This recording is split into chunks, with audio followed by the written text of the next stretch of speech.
Muy buenas tardes, amigos. Les saluda Leslie Yaca Ramírez en la conducción de la portal web Entérate con Leslie. Vamos a tener en este año 2024 nuestra primera semana de retorno, ¿no?, a las redes sociales, y a la cual saludamos con un fuerte abrazo. Muchas gracias por todos sus comentarios, su comprensión, ¿no? Nos hemos tomado un respiro, pero vamos a empezar nuestra semana de entrevistas en el programa Entérate con Leslie con un invitado muy especial. Es un exministro del Interior en el Perú, Gastón Rodríguez Limo, con quien vamos a conversar lo que está sucediendo en el Ecuador, ¿no? Sabemos bien que se ha decretado un régimen de excepción. Además, se ha reconocido que Ecuador ha ingresado a un conflicto armado interno para combatir el crimen organizado, los grupos terroristas, ¿no? Y también actores no estatales beligerantes. El mensaje del jefe de las Fuerzas Armadas, del Comando Conjunto de las Fuerzas Armadas del Ecuador, ha sido muy claro. Ha dicho que no se negocia con el terrorismo y que ingresan justamente a este reconocimiento de un conflicto armado para poder restituirle la paz a Ecuador. Vamos a tener en breve la entrevista con el exministro del Interior, el general Gastón Rodríguez Limo, para conversar sobre estos detalles, ¿no?, de el decreto que ha publicado la presidencia del Ecuador. Regresamos en breve con la entrevista a Gastón Rodríguez Limo. Bien, amigos, regresamos entonces al bloque de actualidad, y como lo hemos anunciado al inicio de nuestro primer programa del año 2024, estamos con el general Gastón Rodríguez Limo, exministro del Interior en el Perú, y vamos a conversar con él lo que está sucediendo en el Ecuador muy brevemente, porque yo sé que él tiene una agenda muy recargada. Muy buenas tardes, general. Muchísimas gracias por estar con nosotros. Muy buenas tardes, Leslie. Un saludo cordial para todo tu público. Muchísimas gracias, general. El Ecuador ha ingresado a un conflicto armado interno. El presidente del Ecuador, como también el jefe del Comando Conjunto de las Fuerzas Armadas, ha dado un mensaje durísimo y ha dicho de que no se negocia con el terrorismo, y por eso es que se ha hecho una declaración expresa de un reconocimiento de conflicto armado interno para combatir el crimen organizado y los grupos terroristas. ¿Qué opinión le merece, general? Porque se ha dispuesto también la participación de la Policía Nacional del Ecuador en este Sí, reconocimiento. me parece la medida acertada, la medida que corresponde tener en estas circunstancias, pero antes yo quisiera hacer un preámbulo en el sentido de ubicar el contexto de algo que él también dijo. Esta situación es consecuencia de la no aplicación de políticas públicas efectivas y efectistas durante los gobiernos que le antecedieron, de minimizar la situación de la delincuencia, del crimen organizado, y no tener en vista la transnacionalización del crimen, que es como para que el público lo entienda, como antes hablábamos de globalización y que no habían fronteras.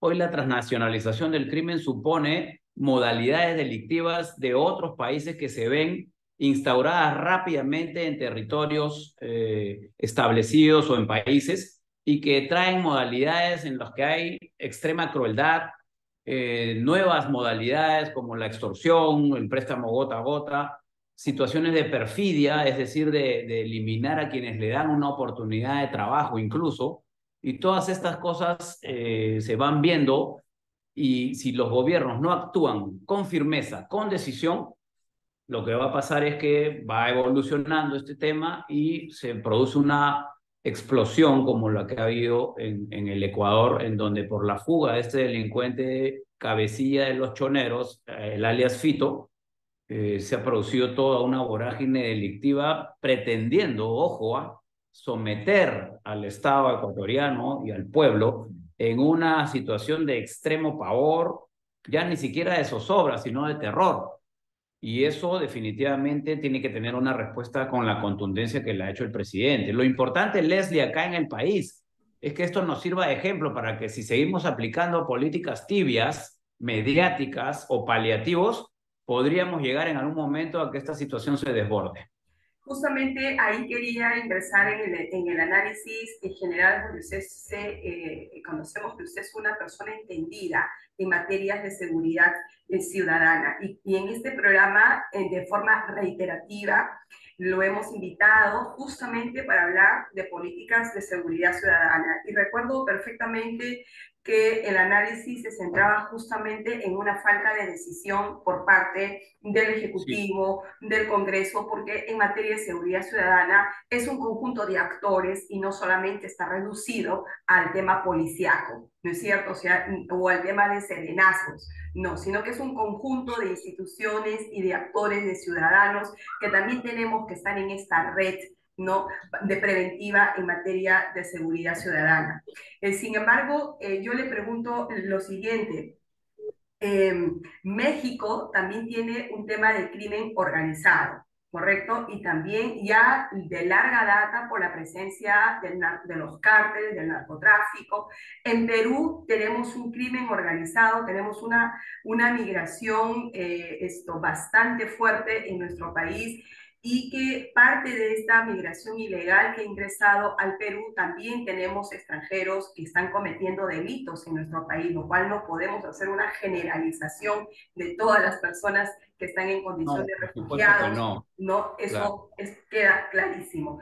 Pero entonces, qué lectura nos da Ecuador para México, para Perú, para la región latinoamericana? Porque el decreto que publica el Ecuador es bastante consistente, porque se alude incluso a los roles que cumple el ACNUR, el CICR, ¿no? Y aplica convenios de Ginebra. Entonces, como corresponde a un conflicto armado, ¿qué lectura tiene que sacar el Perú, ¿no?, y los demás países de la región que están también convulsionados con la presencia del crimen organizado? Fíjate, una pregunta muy interesante, Leslie, porque involucra una serie de actores y de situaciones que han servido como insumo, según las últimas informaciones, a esta vorágine delictiva que se ha producido en el Ecuador. Y cuando hablo de insumo me refiero a que por información, ya no solo de inteligencia, sino también información clasificada, se ha tomado conocimiento de que los carteles del narcotráfico, las economías ilegales, minerías ilegales y todas estas cosas, han tenido una participación activa en fomentar esta vorágine delictiva, que es además un fenómeno que se viene produciendo en Latinoamérica de una forma muy, pero muy rápida y expansionista, y que está trayendo como consecuencia que muchos países estén al filo de la navaja, al borde del abismo en este tipo de situaciones. Entonces, la lectura que tenemos a nivel Latinoamérica definitivamente es una lectura de prevención, de estar alertas frente a lo que viene a continuación y actuar con firmeza, con decisión, con implementación de políticas públicas. Mira, hemos hablado de este plan, el plan Boluarte, ¿no? Se ha presentado el Ministerio del Interior el día de ayer, y fíjate, por la vorágine de todo lo que está sucediendo, no se ha visto con claridad que es un plan que al menos recoge, lo positivo de este plan, recoge iniciativas de anteriores gestiones en el Ministerio del Interior y trata de orientar el accionar del Estado peruano en cuatro ejes fundamentales. El primero es la prevención del delito desde el contexto de lo que la palabra dice, prevención, persecución integral del delito. Luego, la lucha contra el crimen organizado y la transnacionalización del crimen. Tercero, es el espacio geográfico, el control territorial.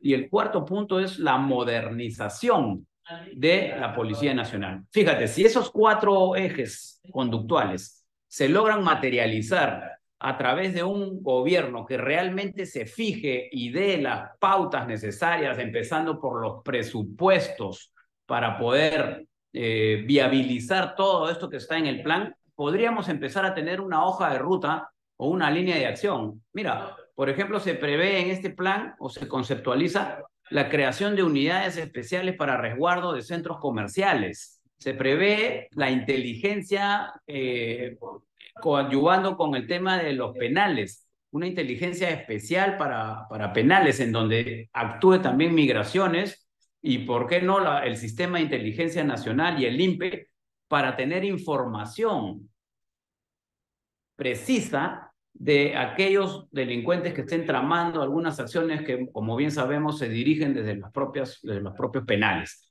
Entonces, dentro de este planeamiento también se está considerando el fortalecimiento de grupos especiales contra la criminalidad, como este Grenco que se creó, ¿no? El Grupo Greco, y la participación activa de todo el sistema de inteligencia en Digimin, Diring y otras más que cumplen funciones esenciales para lo que es la persecución del delito. Entonces, ¿cuál es el mensaje de lo sucedido en Ecuador?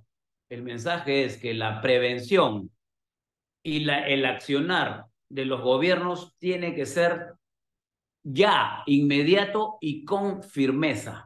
No podemos esperar más, Leslie, para estar viviendo en nuestro país situaciones como lo que se han presentado, en donde universidades, centros médicos, canales de televisión se han visto tomados por esta delincuencia solamente con el pretexto de mandar un mensaje.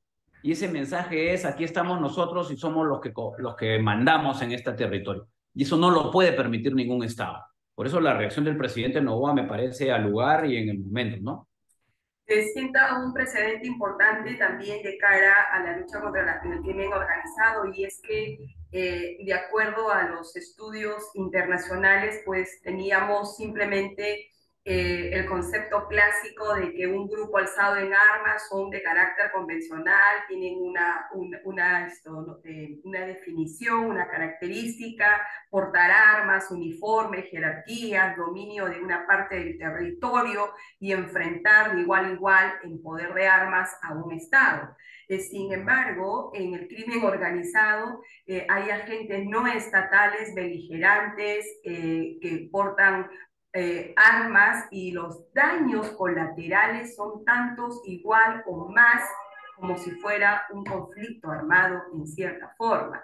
¿Qué es lo que sucede en México? México tiene una denuncia desde el 2014 general ante la Corte Penal Internacional por los daños colaterales que genera el crimen organizado, y también la participación de las fuerzas del orden en materias de desapariciones forzadas, torturas y ejecuciones. Entonces, tenemos un problema atípico desde la concepción del derecho internacional, y es ahí donde Ecuador no expresamente reconoce el haber ingresado a un conflicto armado, cosa que no se estila, general, no se estila en un Estado hacer eso, porque si bien es cierto, tienen la facultad para hacerlo, pero no se estila. No lo vimos, por ejemplo, cuando Colombia tuvo que enfrentar a las FARC. No se reconoció que era literalmente un conflicto armado interno. Eso se vio en el tiempo. Entonces, esta lectura, este precedente que siente Ecuador es muy importante para la región.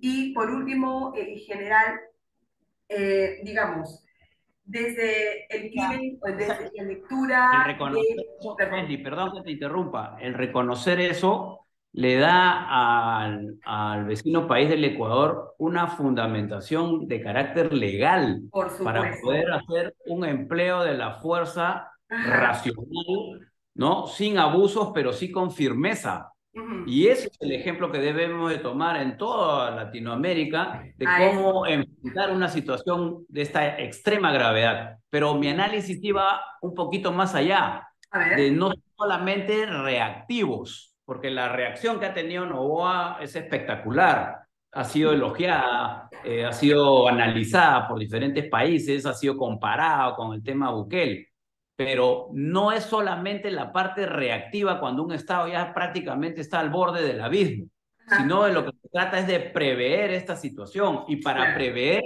también se actúa con firmeza. No tienes que esperar a actuar con firmeza cuando reventó el problema, sino Así que es. ya desde ese momento se tienen que tomar medidas duras, porque la criminalidad en el Perú no solamente ya está avanzada, sino que hay una transnacionalización que ya se comprueba Uh-huh. con todas las actividades que se ven de parte de estos delincuentes que vienen a cometer delitos en nuestro En país. Y nuestro entonces país.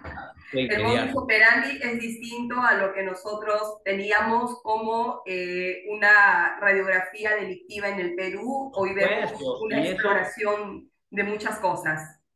Así es, Leslie. Y otra cosa que no hay que perder de vista es que frente a esta medida reactiva de extrema firmeza de parte del presidente Noboa, también ha considerado expulsar a los detenidos, ¿no? De nacionalidades extranjeras a sus respectivos países. Y Ujú. ya he visto que algunos países se han pronunciado a favor. Ojo con eso, porque aquí en el Perú tenemos, y de acuerdo al último informe, en el año 2012, 68 penales albergaban a 61.000 reos.